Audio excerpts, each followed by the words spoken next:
अस्सलाम वालेकुम। मैं आपका मेज़बान समी इब्राहिम और आप देख रहे हैं हमारा यूट्यूब चैनल। दो तीन बड़ी अहम खबरें हैं आज। एक तो इकोनॉमिक सर्वे ऑफ पाकिस्तान आया और उसने जो पिछले साल जो हमारे टारगेट्स थे इक्तिसादी, वो सारे के सारे वो सर्वे ये बता रहा है कि वो पूरे हुए हैं।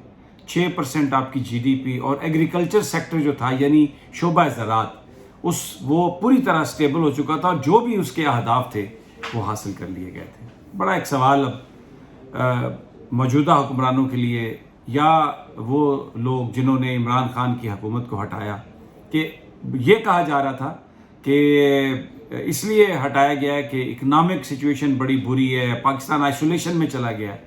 लेकिन जो अभी जो हुकूमत जो डेटा जारी कर रही है ये यानी मौजूदा हुकूमत, उसके मुताबिक भी जो इमरान खान साहब की हुकूमत थी उसने जो परफॉर्मेंस दी वो अपने जो उनके टारगेट्स थे वो अचीव उन्होंने किए। और ये एक बड़ी ज़बरदस्त बात है इसलिए कि कोरोना की वजह से पूरी दुनिया मुतासर थी।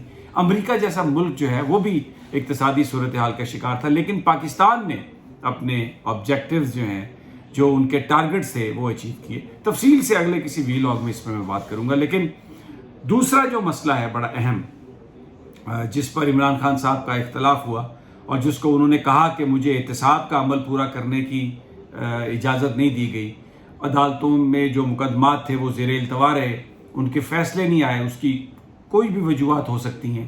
प्रोसिक्यूशन जो थी उसने रोल प्ले नहीं किया, या जो पावरफुल माफिया थी उसने हर जगह पर असरअंदाज होकर तो इन मुकदमों को प्रोसीड नहीं होने दिया। और वो लोग जिनको सुलाखों के पीछे होना चाहिए था आज वो बाहर हैं। उनमें से कुछ तो हुक्मरान बन गए हैं, कुछ काबीना का हिस्सा हैं, कुछ बैरून मुल्क लुत्फ़अंदोज़ हो रहे हैं, और जो लूटी हुई दौलत है पाकिस्तान की वो भी वापस नहीं आ सकी। ये एक दूसरा मसला था इमरान खान साहब का। आज एक ऐसी बात हुई है, एक ऐसा वाक़या जिसका मैं आपसे अभी जिक्र करने जा रहा हूँ, जिसने पूरे पाकिस्तानियों को दहला कर रख दिया। और अगर ये कहे कि कोई ये कहे कि वाकई ये सिसिलियन माफिया है तो ये गलत नहीं होगा। जस्टिस अजमत सईद शेख साहब, जस्टिस आसिफ सईद खान खोसा, इन्होंने जब ये सारा मुकदमा जब चला था पनामा पेपर्स का, तो जिक्र किया था कि ये माफिया स्टाइल पे काम हो रहा है। माफिया क्या करती है? माफिया अपने खिलाफ जो सबूत है उनको मिटा देती है। अगर कोई कागज़ है तो वो कागज़ गायब हो जाता है, अगर कोई विटनेस है तो वो विटनेस एलिमिनेट हो जाता है, उसको कत्ल कर दिया जाता है, या पैसे देके उसका मुंह खामोश करा दिया जाता है। पाकिस्तान में आज जो वाक़या हुआ है उसने एक बड़ा सवाल उठाया कि जो लोग पाकिस्तान में माफिया को लीड कर रहे हैं, क्या कभी ऐसा मुमकिन है कि उनसे कभी कोई हिसाब किताब हो सकेगा? मकसूद चपड़ासी यानी मलिक मकसूद जिसका नाम था, और कहा जा रहा था कि मशहूर था वो चपड़ासी के नाम से, इसलिए कि उसके अकाउंट में, वो एक चपड़ासी ही था पेशे के लिहाज से, लेकिन उसके अकाउंट में अरबों रुपए जो थे वो ये शरीफ खानदान के आए और गए, और सलमान शहबाज का वो सहूलतकार था। उसके खिलाफ पर्चा दर्ज हुआ, नहीं गिरफ्तार होने दिया गया। अब जबकि अदालत के जज ने जो इस केस को की समाअत कर रहे हैं, पिछली हेयरिंग में उन्होंने वारंट गिरफ्तारी जारी किए सलमान शहबाज के, मलिक मकसूद अहमद जिसको जो चपड़ासी था और जिसका नाम मशहूर हो गया मकसूद चपड़ासी, उसकी गिरफ्तारी के लिए वारंट जारी किए। लेकिन क्या खबर आई है आज कि 7 जून को मलिक मकसूद यानी मकसूद चपड़ासी दुबई में मर गया है। और ये हुकूमती ज़राए कह रहे हैं, मुबैना तौर पर वफाकी वज़ीर इत्तलात व नशरियात ये कह रही हैं कि दिल के दौरे से वो उनकी मौत हुई। कोई जो डेथ सर्टिफिकेट है उसमें किसी तरह का कोई मेंशन नहीं है, क्या कोई पोस्टमार्टम हुआ, क्या कोई बीमारी हुई, बस इतनी ये खबर है।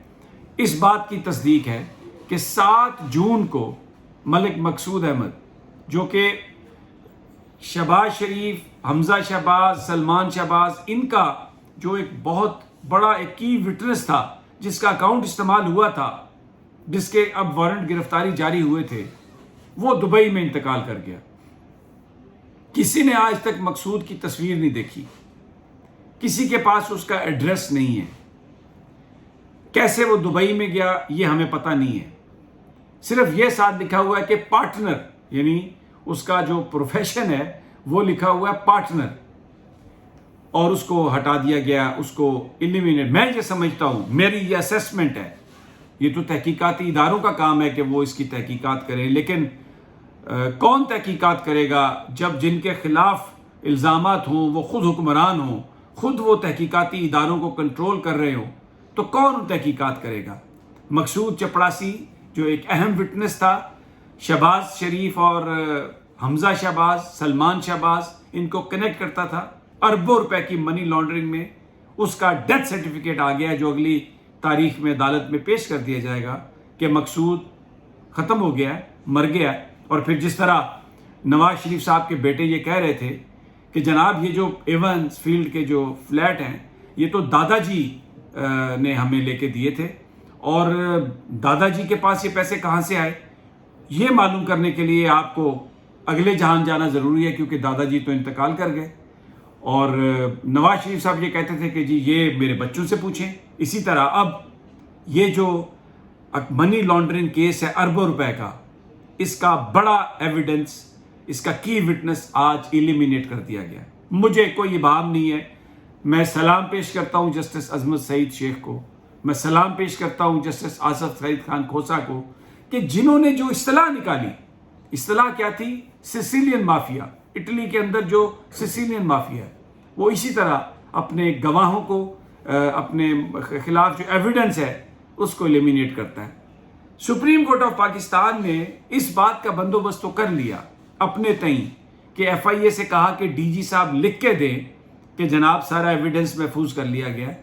اور جب ڈی جی صاحب نے یہ کہا کہ وہ ساری فائلیں میں نے 2 کمروں میں ڈال کر اس کے بعد تالا لگا دیا اور 2 گارڈ کھڑے کر دیے ہیں، تو سپریم کورٹ نے کہا کہ اگر وہ گارڈ کہیں چلے گئے تو پھر کیا ہوگا؟ تو آپ سارا جو ایویڈنس ہے اس کو سکین کریں، ڈیجیٹائز کر کے سپریم کورٹ آف پاکستان کے پاس بھیجیں. ایف آئی اے کے ڈی جی نے کہا بالکل ٹھیک ہے ہم کر دیتے ہیں. لیکن اب جو وٹنس ہے جس کا اکاؤنٹ استعمال ہوا، جو یہ بتانا تھا جس نے کہ یہ پیسے کہاں سے آئے، کیسے گئے، وہ اس کو ایلیمینیٹ کر دیا گیا. اس کو میرے نزدیک اس کو مار دیا گیا. اور یہ 7 جون کو اس کا ڈیتھ سرٹیفکیٹ ایشو ہوتا ہے، آج میڈیا کو ریلیز کیا جاتا ہے. اور کون کرتا ہے؟ حکمران خاندان، صوبائی وزیر اطلاع، وفاقی وزیر اطلاعات و نشریات. ایک سمپل سی خبر کہ جی ملک مقصود مر گیا، کسی نے اس کا چہرہ نہیں دیکھا، کسی کے پاس اس کا ایڈریس نہیں ہے، کبھی کسی سے اس نے بات نہیں کی، کیسے وہ دبئی چلا گیا اور کس کا پارٹنر، کیسا پارٹنر، یہ جو لکھا ہوا ہے ڈیتھ سرٹیفکیٹ پہ. چیف جسٹس آف پاکستان جناب عمر عطا بندیال صاحب آپ کو دیکھنا ہوگا، جنرل قمر جاوید باجوہ صاحب، قوم دیکھ رہی ہے جیسے عمران خان نے کہا کہ ہر ادارے کا، ہر شخص کا اس وقت قوم جو ہے اس کو دیکھ رہی ہے، اس کو پرکھ رہی ہے. اور یہ چیزیں جو ہیں اس طرح ایلیمینیشن سے یہ معاملات ختم نہیں ہوں گے. یہ ایک بہت ہی سنگین آج بات ہوئی ہے. ایک چلنگ افیکٹ اس کا کیا آئے گا کہ جو وٹنس ہیں، جو لوگ جن کے پاس ایویڈنس ہے، وہ سب تتر بتر ہو جائیں گے. تو اس لیے حکومت دی گئی تھی، اس لیے حکومت میں آئے کہ ہر آواز کو خاموش کرا دیں، ہر ایویڈنس کو مٹا دیں، لوٹی ہوئی دولت کو بچا لیں. قوم نہ ان لٹیروں کو معاف کرے گی اور نہ ان لٹیروں کے سہولت کاروں کو معاف کرے گی. وقت بڑا ظالم ہے اور یہ آنے والے دنوں میں پتہ چلے گا کہ کس طریقے سے قدرت ان لوگوں سے انتقام لیتی ہے. اگلی ویڈیو تک مجھے اجازت دیجیے، انشاءاللہ جلد ملاقات ہوگی. اللہ نگہبان.